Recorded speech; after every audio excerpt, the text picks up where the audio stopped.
My name is Garrett Cole. I'm 41 years old, and the last thing my father ever said to me before they lowered him into the ground was not said to me at all. It was said to my brother. I was standing 4 feet away. I heard every word. Marcus leaned down over the hospital bed in that final hour, and my father, the man who taught me to drive a stick shift on a gravel road outside of Knoxville, the man who called me every Sunday morning for 22 years, gripped Marcus's hand and whispered, "Take care of what's mine." I told myself for 3 days after the funeral that he had simply not seen me standing there, that the morphine had narrowed his vision, that he had known I was in the room, even if he could not turn his head toward me. I told myself a lot of things in those 3 days. I was very good at that by then. I'd been practicing since I was 19. My father's name was Edward James Cole.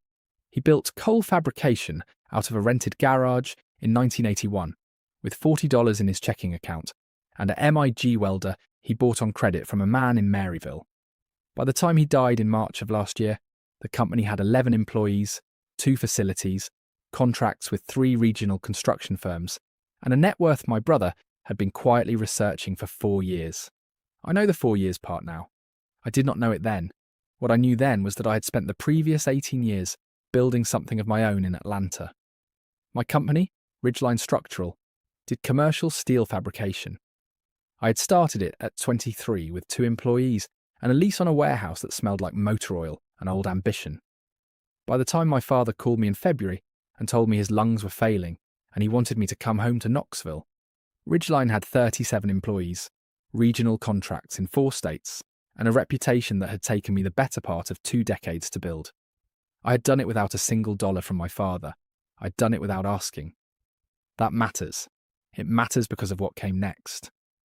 I drove to Knoxville on a Thursday in February. The house my parents had lived in since 1988 looked smaller than I remembered. The oak tree in the front yard that my father and I had planted when I was 9 was 40 feet tall now. I sat in my truck for a minute, looking at it before I went inside. My brother Marcus was already there. He had been there, I would later learn, for 6 weeks. Marcus is 3 years younger than me. We had been close once, the way brothers are close when they are young enough that closeness is simply geography. When we got older, the geography changed. Marcus had stayed in Knoxville. He had worked at Cole Fabrication in various capacities since he was 22, never in any role that required him to drive the thing forward, but always present, always nearby, always at the Sunday dinners. I was calling in from 3 states away. I had understood that as loyalty to family. I had not understood it as strategy. That was my first mistake, and it was not a small one. My mother, Carol, was in the kitchen when I walked in. She hugged me for a long time. Her hands on my back felt different, lighter, like a woman who has been holding something for too long and has set most of it down. My father was upstairs. She said he was having a good afternoon. She said he had been asking about me. I went upstairs. He was propped up in the bed with 3 pillows behind him. He had lost 40 pounds since Thanksgiving. His hands on the blanket were the hands of a man much older than 68, and they were shaking slightly, in the way hands shake when the body is using all of its energy just to remain present. I sat in the chair beside the bed. He turned his head and looked at me and said, "There he is." His voice was not the voice I remembered. It was quieter, and it had an effort in it, like a radio signal coming from very far away. We talked for an hour and a half. We talked about Ridgeline. We talked about a fishing trip we had taken in 2009 to the Clinch River that had been rained out after 2 hours, and we had sat in his truck eating egg salad sandwiches my mother had packed and listening to a Braves game on AM radio. And I had laughed harder that afternoon than I had laughed in years. He remembered the sandwich. He remembered the inning. We talked about the oak tree. He did not mention the company. He did not mention the will. He did not say the word Marcus once in an hour and a half. Marcus came up at the end. He knocked twice and opened the door without waiting. He was carrying a glass of water and a pill organizer, and he set them on the nightstand with the practiced ease of a person who has been doing this every day for 6 weeks. He did not look surprised to see me. He looked at me the way a man looks at someone who has arrived to a meeting he has already concluded. He said, "Good, you made it." Then he turned to my father and said something quiet about the medication schedule. I went back to Atlanta the following Sunday.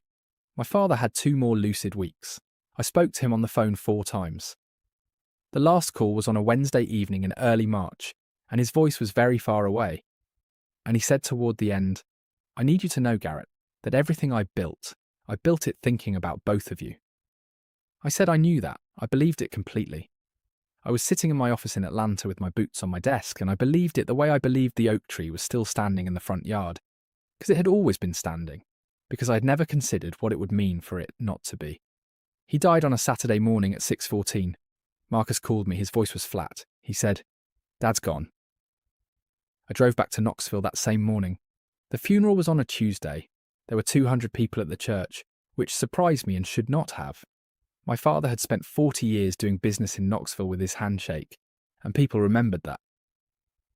I sat in the front pew beside my mother. Marcus sat on her other side.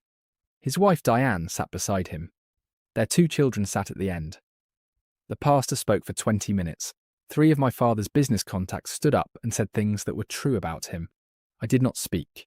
I had been asked to say something, and I had written 3 different drafts of something, and thrown them all away, because none of them contained the correct number of words for what I felt, which was an amount I had not yet located. The reading of the will happened 10 days later in a lawyer's office on Gay Street. The attorney's name was Paul Greer.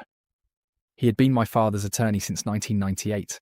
He had a yellow legal pad and a manila folder and the careful demeanour of a man who has delivered bad news before and has learned to let the document do the talking. My mother was present.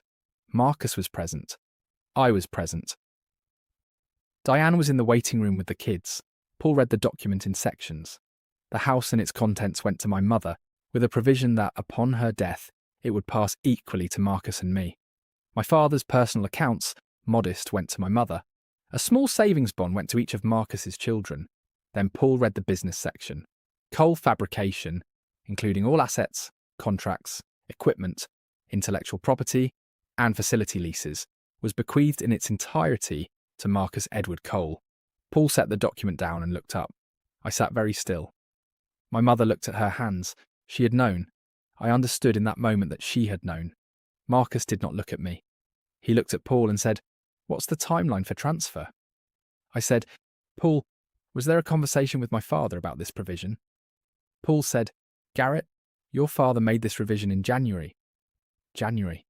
6 weeks before he died. The same 6 weeks Marcus had been in Knoxville. The same 6 weeks I'd been in Atlanta, running the company I'd built without anyone's help. I said, "I'd like to see the original document." Paul slid it across the desk. I read the revision clause. It was dated January 14th. My father's signature at the bottom was shaky in the way signatures are shaky when a man's hands are failing him. It was witnessed by 2 signatures I did not recognise. I looked at the witness names. One of them was Diane Whitmore Cole, Marcus's wife. I set the document on the desk. I said nothing for 11 seconds, which I know because I counted them. Then I said, "Thank you, Paul." I stood up. I shook his hand. I walked out. I sat in my truck in the parking garage on Gay Street for 34 minutes. I did not call anyone. I drove back to my parents' house because I needed to get my bag. My mother was in the kitchen. She heard me on the stairs and called my name. I came down. She was standing at the counter with both hands flat on the surface, and she looked like a woman who had been standing that way for 6 weeks, waiting for the moment she would have to explain herself. She said, "Your father loved you, Garrett." I said, "I know." She said, "He thought you didn't need it. He said, Marcus needs something to hold on to, and Garrett has already built his own." I said, "He could have told me that." She said nothing. I said, "Mum, did Marcus talk to him about this?" "In January." She looked at the kitchen window. Outside, the oak tree was visible from where she stood. She said, "They talked about a lot of things in January." I picked up my bag. I kissed her on the cheek. I drove back to Atlanta. I did not speak to Marcus for 3 months. What I did during those 3 months was work. I am telling you this because it is important. I went back to Ridgeline and I ran it the way I had been running it for 18 years, which was quietly, consistently, and with the kind of attention to detail that does not make for good dinner party conversation, but does make for a company that does not fall apart when things get difficult. I had 37 employees whose health insurance and paychecks depended on decisions I made before 7 in the morning. That did not change because my father had died. It did not change because I had been written out of a company I had watched him build from the time I was old enough to carry a tool bag. I want to tell you something about those 3 months, though. Something I have not told many people. I hired a forensic accountant named Ruth Calhoun in April. She was 52, based in Nashville, with a CPA designation and 18 years of corporate forensic work. She cost me more per hour than I wanted to think about. I gave her one instruction. I said, "Tell me what happened at Cole Fabrication in the last 4 years." Ruth came back to me 6 weeks later with a report that ran to 41 pages. I'm going to tell you the important parts. Marcus had been drawing a salary from Cole Fabrication as VP of Operations since 2019. The salary was appropriate for the role. What was not appropriate was a second consulting arrangement, structured through an LLC registered in Diane's name in Delaware, that had been billing Cole Fabrication for strategic advisory services at a rate of $8,000 a month since the spring of 2020. The LLC had no employees. It had no office. It had produced, in 4 years of billing my father's company, 0 documented deliverables. The total drawn from Cole Fabrication through this arrangement was $384,000. Ruth also found that in January, 2 weeks before the will was revised, Marcus had executed a management agreement on behalf of Cole Fabrication with a regional equipment leasing company. The agreement locked Cole Fabrication into a 5-year lease for machinery at rates Ruth described in her report as, and I am quoting directly, materially above market by a margin inconsistent with arm's length negotiation. The leasing company's registered agent was a man named Daniel Whitmore, Diane's brother. My father had signed the management agreement. His signature on it was dated January 9th, 5 days before the will revision. I read Ruth's report on a Thursday evening in my apartment in Atlanta. I poured a glass of bourbon and I sat in the chair by the window and I read it twice. Then I called a number I had not called in 18 years. His name was Franklin Greer, no relation to Paul. Franklin had been 2 years ahead of me at the University of Tennessee. He was now a partner at a litigation firm in Nashville that handled, among other things, estate disputes and fiduciary fraud. I had followed his career at a distance for no reason I could have explained at the time. I can explain it now. Franklin picked up on the second ring. I said, "Franklin, it's Garrett Cole. I need to talk to you about my father's estate." He said, "I was wondering when you'd call." That sentence should have surprised me. It did not. I met Franklin in Nashville the following Tuesday. He had a corner office and a direct manner, and he had apparently heard about the Colwill situation through the professional network that connects attorneys in mid-sized Tennessee cities the way weather systems connect valleys. He had also, it turned out, done estate work for a former client of Cole Fabrication and was not unaware of the company's general financial circumstances. I gave him Ruth's report. He read it for 15 minutes while I drank coffee and looked out the window at the Cumberland River. He set it down and said, "Tell me about January." I told him about January. I told him about the 6 weeks Marcus had spent in Knoxville. I told him about Diane's signature as a witness on the will revision. I told him about the equipment lease signed 5 days before the revision. I told him what my mother had said in the kitchen about Marcus and my father talking about a lot of things. Franklin said, "The witness issue alone creates a conflict of interest that a probate court will want to examine. The consulting arrangement is a separate matter, but it's not a small one. And the equipment lease executed by a principal beneficiary 5 days before a testamentary revision raises a sequence question that I would very much like to ask in front of a judge." I said, "What does this look like?" He said, "It looks like a man who spent 4 years positioning himself and then had 6 weeks alone with a dying father to close the position." I said, "What do we do?" He said, "We file a will contest on grounds of undue influence. We file a separate civil claim for breach of fiduciary duty related to the consulting arrangement. And we ask a court to freeze the transfer of Cole Fabrication pending resolution." I said, "How long does this take?" He said, "Long enough that Marcus is going to be running a company he can't liquidate or leverage while this is pending. Long enough for that equipment lease to become very expensive. Long enough for people to ask questions." He said it the way a man says something when he knows the timing matters as much as the substance. I said, "File it." The freeze order came through in August. I did not call Marcus to tell him it was coming. He found out the way people find out about legal proceedings. from a process server at Coal Fabrication on a Tuesday morning in front of 4 employees. He called me 40 minutes later. I let it go to voicemail. His message was 3 minutes and 20 seconds long. The first 90 seconds were the version of Marcus I had known growing up, confused and hurt and asking why I was doing this to the family. The last 90 seconds were a different version, one I recognised from the lawyer's office on Gay Street, the one that had asked about the timeline for transfer before our father was in the ground 2 weeks. That version told me I was going to lose, that my father had made his wishes clear, that I was embarrassing myself and damaging a company that people depended on. I played it twice. Then I forwarded it to Franklin. The deposition happened in October in a conference room in Knoxville. Marcus came with his own attorney, a man named Bates who had a reputation for being expensive and aggressive. I sat across the table from Marcus for the first time since the funeral. He looked tired in a specific way, the way people look when they have been managing something they built on a weak foundation and the maintenance is catching up with them. Franklin deposed Marcus for 4 hours. Franklin asked about the consulting LLC. Marcus said the arrangement had been properly disclosed to my father. Franklin produced 3 years of board minutes from Coal Fabrication, showing no disclosure. Marcus said the minutes were incomplete.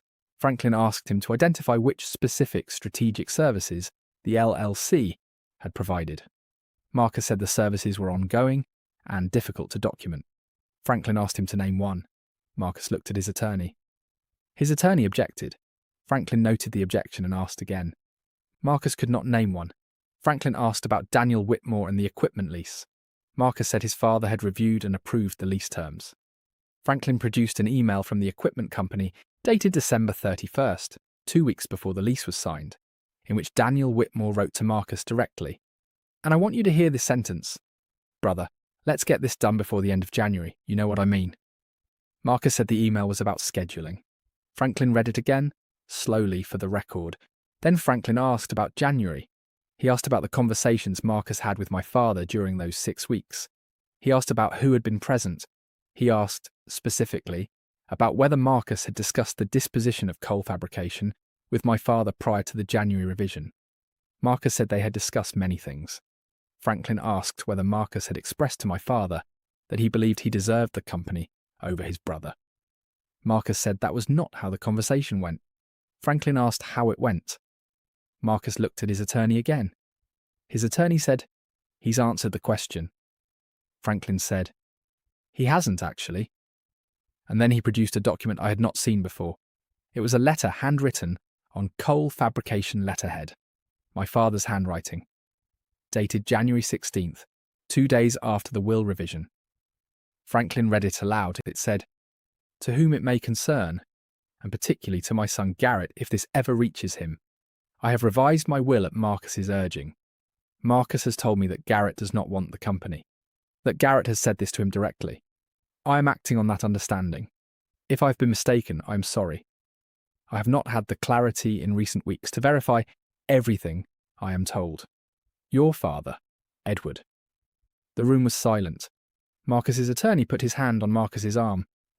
I looked at Marcus across the table. He was looking at the letter. I said, "I never said that. I never said anything like that to you." Marcus did not answer. Franklin said, "Let the record reflect the witness has not disputed the plaintiff's statement." My father had known, on some level through the fog of the medication and the diminishment that comes at the end, he had known enough to write a letter. He had not known enough, or perhaps had not had the energy, to undo what had been done. But he had written the letter. He had given it to Paul Greer in a sealed envelope with instructions that it be produced if the will was ever contested. Paul Greer had been waiting for 8 months to hand it to Franklin. My father had known it would be contested. He had prepared for it. I thought about the fishing trip in 2009, the egg salad sandwiches, the AM radio. He had always been 3 steps ahead of the weather. The case settled in December. I am not going to give you every number because some of it is subject to a confidentiality provision I agreed to. And Franklin told me to honour it, and I honour things. What I will tell you is this. The consulting arrangement was repaid in full plus interest to Coal Fabrication. The equipment lease was renegotiated at market rates, and the cost differential for the period already elapsed was recovered from Marcus personally. The will was not fully overturned, but a probate court modified it to reflect a 50-50 split of Cole Fabrication's equity, which was the outcome Franklin had told me to expect, given the evidence of undue influence balanced against a signed document. Marcus retained his 50%. I retained mine. Which meant that Marcus, who had spent 4 years and 6 critical weeks manoeuvring to own a fabrication company he had never built, now co-owned that company with the brother he had tried to cut out, and could not make a single significant decision without my agreement. We had our first co-owner meeting in January. It was at Cole Fabrication, in my father's old office, which still had his coffee mug on the windowsill, and a photograph of the two of us at the Clinch River on the desk. Marcus came in with a legal pad. He sat across from me. He looked like a man who has lost a large amount of weight very quickly and is still adjusting to the changed reflection. He said, "How do you want to do this?" I said, "Professionally. The employees didn't do anything wrong and I'm not going to let them pay for what happened." He nodded. I said, "I also want to tell you something, Marcus, and I want you to hear it as a business statement and not as anything else." He waited. I said, "I'm not going to run this company with you indefinitely. I have my own company, so I'm going to give you 12 months to find a buyer for my 50% at fair market value as determined by an independent appraiser, or I'll find one myself." He said, "You'd sell Dad's company to a stranger." I said, "Dad's company was almost sold to a stranger. You just would have been the one cashing the check." He had nothing to say to that. What I did not tell Marcus in that meeting, because it was not his business yet, was that I had spent the previous 2 months in quiet conversations with a regional industrial group based in Charlotte that had been looking to acquire a mid-sized Tennessee fabricator for strategic reasons I understood well, because they were the same reasons I had built Ridgeline the way I had built it. The group's acquisition offer, which came in writing in February, valued Cole Fabrication at a number that was, in the judgment of the independent appraiser we both engaged, fair. My 50% came to a figure that I will describe only as more than Marcus had expected, and more than enough to make the previous 18 months feel, not forgiven, but settled. Marcus sold his 50% to the same group 3 months later. He had no leverage to do otherwise, and I think some part of him understood that the company had grown beyond what either of us could run alone without the other, and the other was not available on the terms he had wanted. Cole Fabrication is now Cole Fabrication LLC, a subsidiary of Meridian Industrial Group. It still has 11 employees. It still has the same 2 facilities. The coffee mug is still on the windowsill in what used to be my father's office because I asked them to leave it there, and they did. My mother and I speak on Sundays. She called me the week the settlement was finalised and she said, "I should have told you what Marcus was doing in January. I knew something was wrong and I told myself it was grief." I said, "I know." She said, "Your father wrote that letter because of me. I told him to write it. I told him to give it to Paul." I said, "I know that too." She said, "Are we all right?" I said, "We're working on it." That is the most honest sentence I have ever said to her. We are working on it. I still have the brass key my father gave me when I was 9. That's from a different story, but I kept it anyway, because it's the kind of thing you keep when you understand that some things a father gives you are not keys to any specific lock. They are just his way of saying he believed you were the kind of person who would eventually find the door. On the 14th of March, 1 year after my father died, I drove back to Knoxville alone. I parked in front of the house. The oak tree was still 40 feet tall. I sat and looked at it for a while. Then I drove to the cemetery on the east side of town where my father is buried, and I sat in the grass beside the stone with no one around, and I said out loud to him, "I found the door, Dad. I wish you'd been the one to open it with me." The wind moved through the grass. It was a cool morning. It smelled like the Clinch River on a rainy afternoon. I said, "She told me you knew it was Marcus. I know you were sorry. I know you wrote the letter." I sat there for 20 minutes. Then I stood up and drove back to Atlanta. My name is Garrett Cole. I am 41 years old. My father chose me. He just needed 6 weeks, 1 letter, and a lawyer he had trusted for 25 years to make sure I knew it. Some inheritances arrive in paperwork. Some arrive in letters written by a man who was running out of time and wanted to make sure the right son knew he had never been forgotten. Mine came in both,